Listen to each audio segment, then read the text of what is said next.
नमस्कार दोस्तों, आप सभी का स्वागत है एक बार फिर से ट्यूलिप सीक्रेट्स में। दोस्तों, सबको पता है भगवान राम के 3 भाई थे, भरत, लक्ष्मण और शत्रुघ्न। लेकिन भगवान श्री राम की एक बहन भी थी। इस बारे में बहुत कम लोगों को पता है। श्री राम जी की एक बहन होने के बावजूद वो रामायण में क्यों रही गुमनाम, क्यों रामचरितमानस में श्री राम जी की बहन का उल्लेख तक नहीं है। भगवान राम की बहन का नाम शांता था। वो राजा दशरथ और माता कौशल्या की बेटी थी, जो चारों भाइयों में से बड़ी थी। रामायण के कई पात्रों की कहानियों की तरह शांता के बारे में भी विभिन्न मत हैं। इस बारे में कहानियाँ प्रचलित हैं। पहली कथा, प्राचीन कथाओं के अनुसार श्री राम जी के जन्म से पहले दशरथ और कौशल्या की एक पुत्री जिसका नाम शांता था। शांता बेहद होनहार और बुद्धिमान कन्या थी। एक बार कौशल्या की बहन रानी वर्षणी और उनके पति रोमपद अयोध्या आए। अयोध्या में शांता को देखकर अनायास ही वर्षणी के मुख से निकल गया कि अगर उनके यहाँ कोई संतान हो तो वो शांता की तरह हो, अन्यथा ना हो। वर्षणी की इस बात को सुनकर राजा दशरथ और माता कौशल्या ने शांता को गोद दे दिया, जिसके बाद शांता अंग देश की राजकुमारी बन गई। शांता को वेद, कला और शिल्प का अनूठा ज्ञान था। वह बहुत ही सुंदर थी। एक बार एक ब्राह्मण अंगदेश पहुंचा। उसने रोमपद से भिक्षा मांगी, लेकिन रोमपद राजकुमारी शांता से बातचीत में इतने व्यस्त थे, उन्होंने उस ब्राह्मण को नज़रअंदाज कर दिया। उस ब्राह्मण को राजा रोमपद के द्वार से खाली हाथ जाना पड़ा।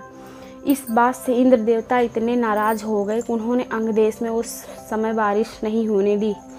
अंगदेश में सूखा पड़ गया। इस समस्या से निपटने के लिए राजा रोमपद ऋषि श्रृंग के पास पहुँचे और उनके कहने पर एक यज्ञ आयोजन किया, जिसके बाद अंगदेश फिर से हरा भरा हो गया। राजा रोमपद ऋषि श्रृंग से इतने खुश हुए, उन्होंने अपनी पुत्री शांता का विवाह उनसे करा दिया। इसके बाद शांता ऋषि श्रृंग के साथ उनके आश्रम में रहने लगी।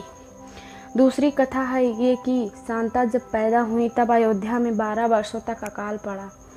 चिंतित राजा दशरथ को सलाह दी गई कि उनकी पुत्री शांता का अकाल का कारण है। राजा दशरथ ने अकाल दूर करने के लिए अपनी पुत्री शांता को अपनी साली वर्षणी, जो कि अंगदेश के राजा रोमपद की पत्नी थी, उन्हें दान कर दिया। तीसरी कथा के अनुसार बात उस समय की है जब राजा दशरथ और कौशल्या का विवाह भी नहीं हुआ था। ऐसा कहा जाता है कि रावण को पहले ही पता चल चुका था कि अयोध्या के राजा दशरथ और कौशल्या की संतान उसकी मृत्यु का कारण बनेगी। इसलिए रावण ने कौशल्या को पहले ही मारने की योजना बनाई। उसने कौशल्या को एक संदूक में बंद किया और नदी में बहा दिया। वहीं से राजा दशरथ शिकार के लिए जा रहे थे।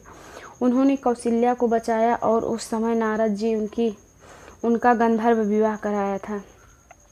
उनके विवाह के बाद उनके यहाँ एक कन्या का जन्म हुआ जिसका नाम शांता था, किंतु वो अंधी थी। राजा दशरथ ने उनका कई बार इलाज कराया पर कोई लाभ नहीं हुआ। जब कई ऋषि मुनियों ने सलाह दी तो उन्हें पता चला कि कौशल्या और राजा दशरथ का गोत्र एक है, इसलिए उन्हें इन समस्या का सामना करना पड़ रहा है। उन्हें यह भी सलाह दी गई अगर कन्या के माता पिता को बदल दिया जाए तो यह कन्या ठीक हो जाएगी। यही कारण था कि राजा दशरथ ने शांता को रोमपद और वर्षणी को गोद दे दिया था। दोस्तों, कहानी का एक और भी पहलू है। सत्य साईं बाबा ने 19 मई 2002 को अपने एक प्रवचन में भगवान श्री राम की बहन का जिक्र किया था। प्रवचन के अनुसार राम को जन्म देने से पहले कौशल्या की एक बेटी थी जिसका नाम शांता था। चूँकि वह एक लड़की थी और सिंहासन पर नहीं बैठ सकती थी, इसलिए उन्होंने शांता को एक ऋषि को गोद में दे दिया। ऋषि ने उन्हें पाल पोस कर बड़ा किया और ऋषि श्रृंग के साथ उनका विवाह किया। दोस्तों, जानकारी अच्छी लगी हो तो वीडियो को लाइक, चैनल को सब्सक्राइब ज़रूर कर लीजिएगा, ताकि आपको ऐसे अनकहे अनसुने रहस्यों की जानकारी मिल सके। और वीडियो को शेयर ज़रूर करिएगा। मिलते हैं अगली वीडियो में। जय श्री राम दोस्तों।